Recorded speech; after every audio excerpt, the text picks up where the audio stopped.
Lucas era um segurança noturno em uma fábrica têxtil localizada nos arredores da cidade. Seu turno começava às 22 horas e ia até às 6 horas da manhã. Ele havia se acostumado à solidão e ao silêncio que envolvia as noites no trabalho, já que o local ficava completamente vazio após o último funcionário ir embora. A rotina era monótona: ronda pelo pátio, verificar as câmeras de segurança e ocasionalmente um passeio pelos corredores da fábrica para garantir que tudo estava em ordem. Mas havia algo sobre a escuridão daquele lugar que deixava Lucas inquieto. Às vezes, ele sentia como se a fábrica ganhasse vida de madrugada, e uma sensação de que não estava sozinho o perseguia durante seus turnos. Ouvia ruídos distantes, como passos ecoando entre as máquinas desligadas, portas rangendo levemente mesmo quando ele sabia que estavam fechadas. Ele sempre tentava ignorar, achando que era apenas fruto da sua imaginação exacerbada pelo isolamento noturno. Numa noite fria e chuvosa de outono, Lucas se preparava para mais um turno. O som da chuva batendo contra o telhado metálico da fábrica criava uma atmosfera pesada, como se a noite carregasse um segredo. Logo após a meia-noite, enquanto ele assistia às câmeras de segurança, algo chamou sua atenção. No monitor que mostrava a entrada dos fundos da fábrica, uma figura escura passou correndo rapidamente. Ele franziu o senho, fixando o olhar no monitor. Revindou as imagens, mas não encontrou nada. Talvez um reflexo, pensou, tentando se convencer. Levantou-se, pegou sua lanterna e decidiu verificar o local. Ao passar pelos corredores vazios, o som dos próprios passos ressoava como um eco fantasmagórico, amplificando a sensação de isolamento. A fábrica parecia mais fria do que de costume, e havia uma leve névoa flutuando pelos corredores, algo incomum para o interior. Ao chegar à porta dos fundos, Lucas examinou a área com a lanterna, mas não havia nada. Só o silêncio e a escuridão o cercavam. Quando estava prestes a voltar para a sala de segurança, ele ouviu um sussurro, fraco, quase imperceptível, como se alguém estivesse chamando seu nome de longe. Lucas! Ele se virou bruscamente, mas não havia ninguém ali. Seus olhos vasculharam o corredor, e foi aí que ele viu. No fim do corredor mal iluminado, uma sombra mais escura que o breu, com uma forma vagamente humana, o observava. O sangue de Lucas gelou. A sombra não tinha rosto, apenas uma presença sufocante. Ele começou a recuar lentamente, o coração martelando no peito. A sombra não se movia, mas ele sentia como se ela estivesse se aproximando, sugando o ar à sua volta, deixando-o com dificuldade para respirar. É só a minha mente pregando peças, pensou, tentando se acalmar. No entanto, à medida que recuava, o sussurro se intensificava. Lucas, você não está seguro. Em pânico, ele correu de volta para a sala de segurança, trancando a porta atrás de si. Tremendo, tentou acalmar a respiração, mas o que viu nos monitores o fez paralisar. A sombra estava ali, em todas as câmeras, sempre parada no fundo, como se o estivesse observando de todos os ângulos. Desesperado, Lucas pegou o telefone para ligar para seu supervisor, mas a linha estava morta. Em seguida, ouviu o barulho, lento, arrastado, como se alguém estivesse raspando uma faca na porta. Eli Congela. A sombra estava do outro lado. A porta da sala tremeu como se algo estivesse tentando forçá-la. Lucas recuou para o canto, com a lanterna apontada para a entrada. Então, o barulho parou. Silêncio absoluto. Ele ficou ali, por minutos que pareceram horas, até que finalmente criou coragem para se aproximar da porta. Girou a maçaneta lentamente, e quando abriu, não havia nada. Apenas o corredor vazio. Mas, ao voltar para a sala de segurança, percebeu algo que o fez questionar a própria sanidade. No monitor, ao invés de seu reflexo normal, ele viu a sombra parada ao seu lado, quase tocando seu ombro. Lucas gritou e caiu para trás, batendo a cabeça na mesa e desmaiando. Quando acordou, era manhã. Os trabalhadores já estavam chegando para o turno diurno. Lucas, ainda atordoado, foi embora sem dizer uma palavra. Ele pediu demissão no dia seguinte, mas a experiência nunca deixou sua mente. Anos depois, Lucas descobriu que não era o único. Conversando com outros que haviam trabalhado naquela fábrica à noite, ele ouviu histórias semelhantes. Sombras sem rosto, sussurros no escuro, e a sensação constante de que algo estava os observando. Ninguém sabia exatamente o que era, mas todos concordavam em uma coisa: aquele lugar guardava algo maligno, algo que vivia apenas nas sombras da noite. Será que essas sombras eram apenas projeções do cansaço e do isolamento que o turno da noite traz? Ou existia realmente uma presença sombria que se alimentava do medo e da solidão daqueles que enfrentavam as horas mais escuras? Seja como for, Lucas nunca mais conseguiu encarar a noite da mesma forma. Para ele, a escuridão sempre esconde algo mais profundo e aterrorizante.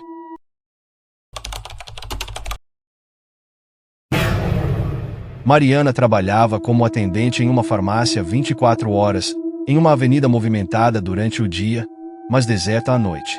Seu turno começava às 23 horas e ia até às 7 horas da manhã. Ela já estava acostumada com os clientes estranhos da madrugada, bêbados, pessoas em busca de medicamentos urgentes, ou aqueles que simplesmente não conseguiam dormir. A noite era sempre um momento silencioso e um tanto solitário, mas Mariana gostava da tranquilidade do turno.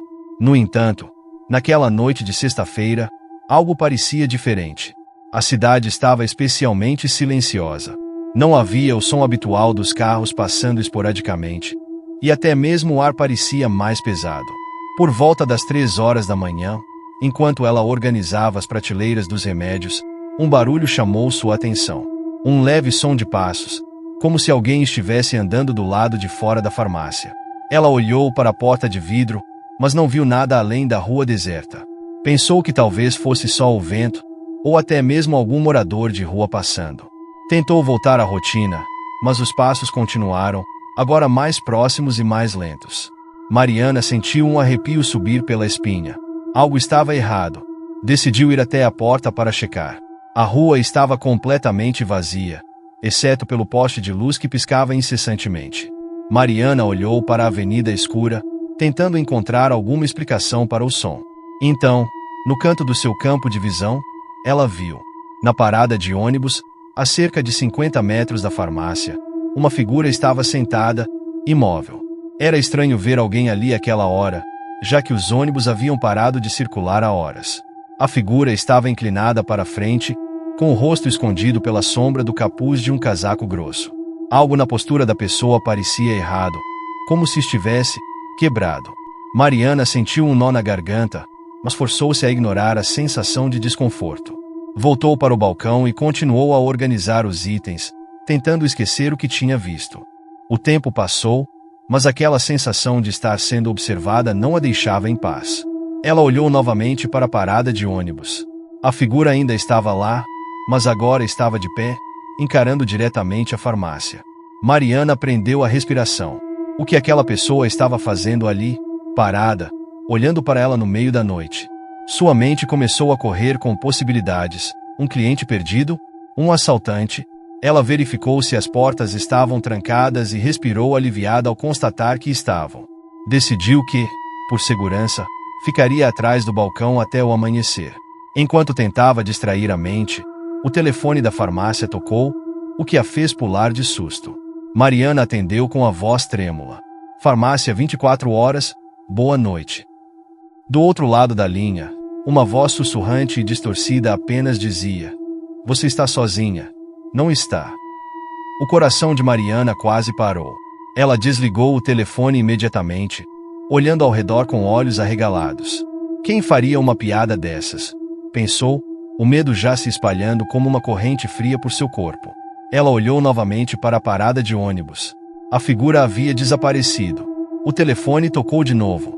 Dessa vez, Mariana hesitou, mas acabou atendendo. Você devia sair agora, a mesma voz sussurrou. O último ônibus está chegando. Desligou o telefone e olhou para fora, seu coração batendo tão rápido que ela mal conseguia pensar. O poste piscante iluminou a rua novamente, e foi aí que ela viu. Um ônibus antigo e enferrujado vinha subindo a avenida em direção à parada. Mas algo estava terrivelmente errado. O ônibus parecia deteriorado, como se estivesse abandonado há anos.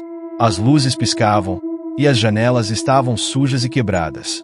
O que mais a aterrorizou, no entanto, foi a mesma figura encapuzada que agora estava parada na frente da farmácia, encarando-a diretamente. O capuz ainda escondia o rosto, mas a presença daquela figura parecia sufocante, como se o ar ao seu redor estivesse sendo drenado. O ônibus parou na frente da figura. As portas se abriram com um som estridente, mas ninguém desceu. A figura lentamente virou a cabeça na direção de Mariana e começou a caminhar em sua direção, cada passo ecoando na calçada vazia. Desesperada, Mariana correu para a porta dos fundos, tentando encontrar uma saída. O som de passos ecoava mais alto, mais perto. Ela destrancou a porta e saiu correndo para o beco, o coração quase explodindo no peito. Atrás dela, podia ouvir o ruído das portas do ônibus se fechando com um estrondo, seguido por um silêncio mortal. Mariana correu sem olhar para trás até chegar em uma rua iluminada, onde finalmente parou, ofegante. Quando olhou de volta para a avenida, o ônibus havia desaparecido e a parada de ônibus estava vazia. Não havia sinal da figura encapuzada. Na manhã seguinte, quando voltou à farmácia para pegar suas coisas e pedir demissão, o gerente a olhou com estranheza. Mariana, por que você correu ontem à noite? Não havia ninguém na rua. Ela olhou para as câmeras de segurança, ainda traumatizada. Mas, para sua surpresa, o vídeo não mostrava nada. Nem o ônibus, nem a figura, nem os telefonemas. Apenas uma noite comum na farmácia. Mas Mariana sabia o que tinha visto. E desde aquele dia, ela se pergunta, quem era a figura encapuzada? E, mais importante, o que aconteceria se ela tivesse entrado naquele último ônibus? Será que o que Mariana presenciou foi um fenômeno sobrenatural? Ou teria sido um delírio causado pelo cansaço de tantas noites em claro? De qualquer forma, algo naquela noite mexeu com sua realidade. E a questão que fica é, até que ponto as coisas que ignoramos durante a noite podem ser apenas fruto da nossa mente? Ou será que o desconhecido realmente espreita nas horas mais silenciosas, esperando para nos levar?